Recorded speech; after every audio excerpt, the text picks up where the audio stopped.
The US's European allies seem to have rejected its escalation with Iran. They've urged the Trump government to exercise maximum restraint.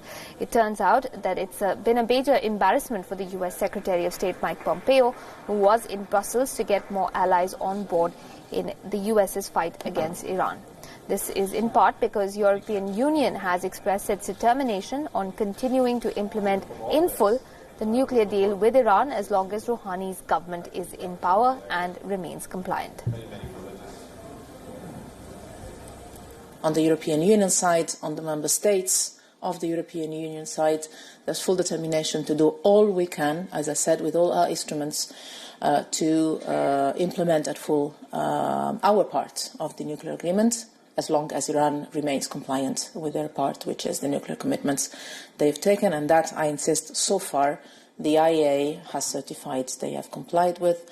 And I want to stress this because I believe it's important. We reaffirm today with the 28 foreign ministers of the European Union member states that the IAEA remains the only body entitled to verify that Iran is or is not compliant with its nuclear commitments.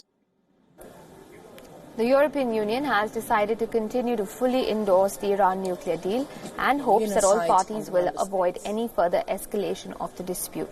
Even ministers from the European signatories to the nuclear accord, that is Germany, the United Kingdom and France, have all publicly criticized the hardline US approach. Their statement came after Trump, who wants to force Tehran to agree to a broad arms control accord, had deployed an aircraft carrier and B-52 bombers to the Gulf. We'll see what happens with Iran. If they do anything, it will be a very bad mistake. If they do anything, I'm hearing little stories about Iran. If they do anything, they will suffer greatly. We'll see what happens with Iran. Remember, alongside Britain, China, Russia, France and Germany, the US was one of the original signatories of the Joint Comprehensive Plan of Action, which is more commonly known as the Iran nuke deal. Under this pact, which was signed in 2015, Iran had pledged to drastically curb its nuclear program. However, President Donald Trump pulled out of the deal last year.